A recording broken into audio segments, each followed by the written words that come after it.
Zdravo ljudi, dobrodošli na moj kanal. Današnja tema jesu toksične veze, kako ih prepoznati i kako, što je najbitnije, kako ne ulaziti u njih. Ja ću sada izneti svoje zapažanja, nekoliko stavki, nekoliko saveta kako ih prepoznati i naravno kako raditi na sebi ne bi li ušli u takve veze.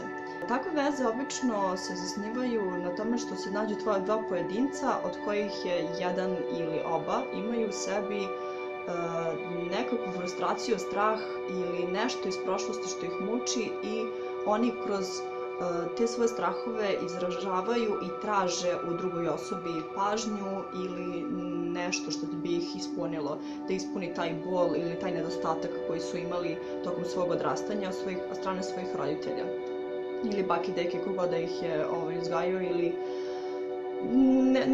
ne mora da bude ni od roditelja, od okoline, može u vrtiću dete da navuče neki strah i da godinama ga ispoljava kroz ne tako dobre načine.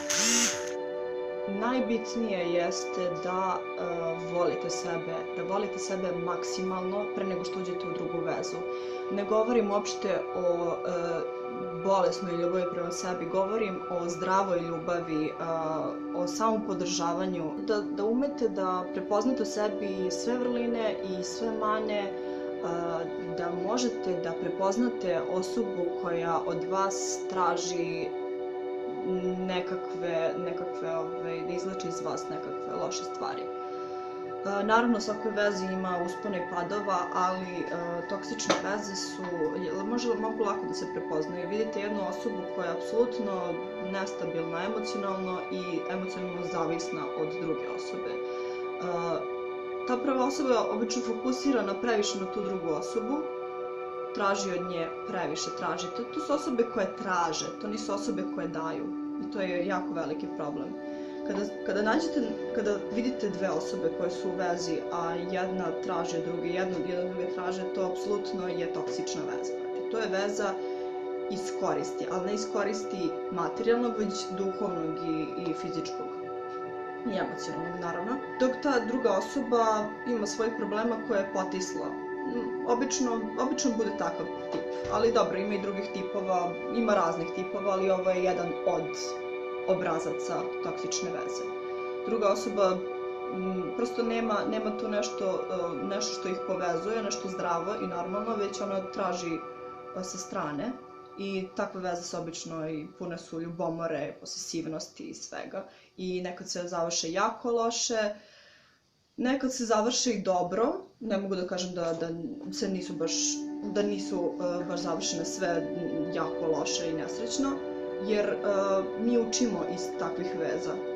Nije baš dobar primer, ali svakako mi učimo, iz svega lošeg što nam se dogodi mi učimo, ali ja ne bih ulazila u takve veze, već bih ih prepoznala i zaobišla, kao što to sada radim već duže vreme. Čim prepoznam da je osoba previše okrenuta ka meni nego ka sebi, uglavnom otpišem takve osobe. Ja bih vam preporučila jedan odličan metod. To je metod gledanja u ogledalo, pričanje sa sobom u ogledalu. To je inače metod Louise Hay, koji ja apsolutno obožavam. Sada već manje, ne pratim je toliko sada, ali prethodnih godina jesam je zaista pratila. Sad nisam baš u toku, ali ta metoda je izvrsna i koristim je duže vreme, možda godinu, dve, tako nešto. Uglavnom, kako raditi? Samo vam je potrebno ogledalo. Ogledalo je jako bitno jer vi govoreći sebe u ogledalo, vi tako sebe ohrabrujete, shvatate ko ste zaista, volite sebe i možete vi bez ogledala pričati, ali nije isti efekat. Nekako efekat ogledala je više zbog svesnosti. To je jako dobro. Postojali su ljudi koji kada im, ostavit ću vam linkove ispod pa ćete vi vidjeti o čemu se to zapravo radi. Ja ne bih baš u potpunosti da čitavu tu ideju izložim u moj video, nego samo kao savjet. Tako da ću vas uputiti na Louise Hay. Mnogi ljudi su, kada su to prvi put radili, osjećali su se jako nesrećno kada su shvatili šta se nalazi u odrazu. Jer ego koji se stvara oko njihovog srca nije im dokazao ko su oni zaista i oni tim gledanjem u gledalo samo ako su nastavljali da govore sebi lepe stvari.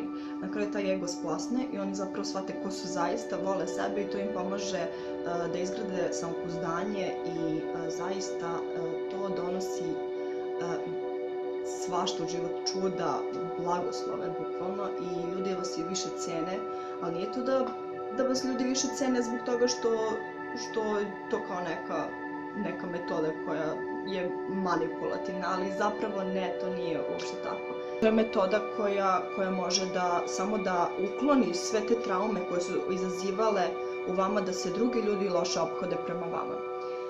To bi bilo to. Vidimo se u sledećem videu, nadam se da vam je ovo pomoglo. Biće drugi deo, obećavam, zato što je ovo tema koja može dosta dobro da se razradi, tako da drugi video je neophodan.